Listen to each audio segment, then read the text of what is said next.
Technology acknowledges that our campuses are located on the unceded traditional territories of the Coast Salish nations of Musqueam, Squamish, and Tsleil-Waututh.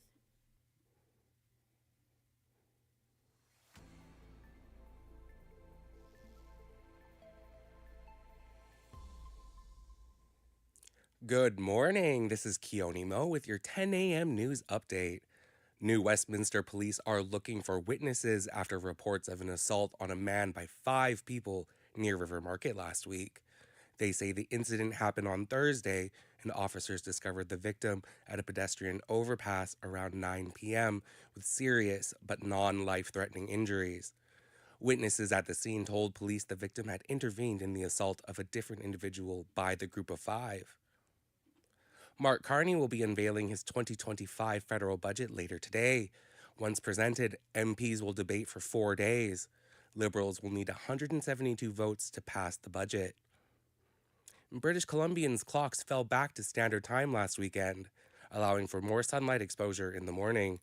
But teenagers may need more changes for optimal health.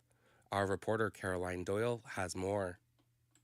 Standard time is back on, but school start times may not allow for optimal light exposure. Experts argue that puberty affects circadian regulation of sleep. Teenagers may experience a delayed sleep phase, which can further be exacerbated by evening light exposure. Professor of psychology at Simon Fraser University, Ralph Mistelberger, trained in sleep research and the study of biological timekeeping, says high school students could benefit from a later start to their day.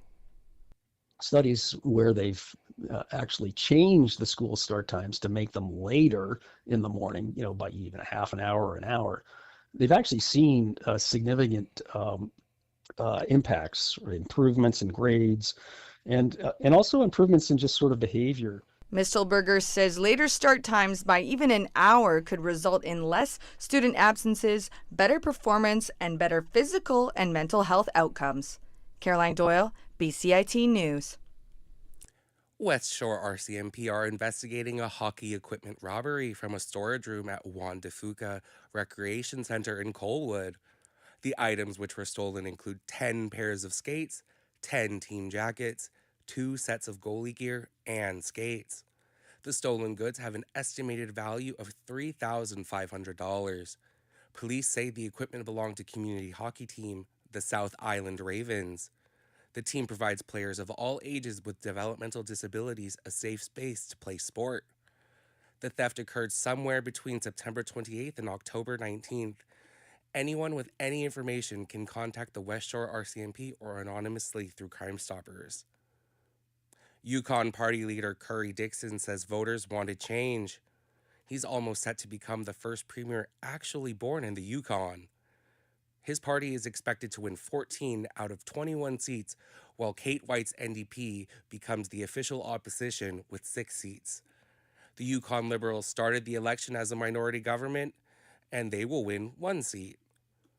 Premier Mike Pemberton and Liberal leader did not win his seat back today or during the election. He will stay on as party leader until the party's annual general meeting in January. A new report from the Salvation Army suggests concerns around job insecurity have grown among Canadians. Communications manager Glenn Van Gulik says 22% of the more than 1,500 Canadians surveyed online in September said unemployment and job insecurity were among the 3 biggest worries. We're seeing an increase in those that are more concerned about job security than ever before. Certainly as we consider 2023 to now, we've seen that number double out of this report, seeing Canadians more concerned about and worried about their job security as they consider what their financial future looks like. Former U.S. Vice President Dick Cheney has died at 84 years old. His family says he died last night due to complications of pneumonia and cardiac and vascular disease. Cheney served 2 terms with former American President George W. Bush. Jonathan Carl reports that Cheney was an outspoken critic of U.S. President Donald Trump. In 2024, the lifelong Republican endorsed Democrat Vice President Kamala Harris over Trump, saying Trump should never be trusted with power again after January 6th and that Americans each have a duty to put country above partisanship to defend our Constitution. This was your morning update, and I'm Keone Mo for BCIT News.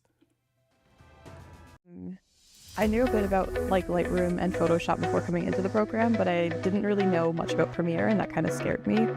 And so BCIT has really helped to kind of grow my skills in video editing, which is something I didn't really think I could do before and actually really enjoy now. It also taught me how to use the big cameras, so I can use more than just a DSLR now, which is very helpful as well.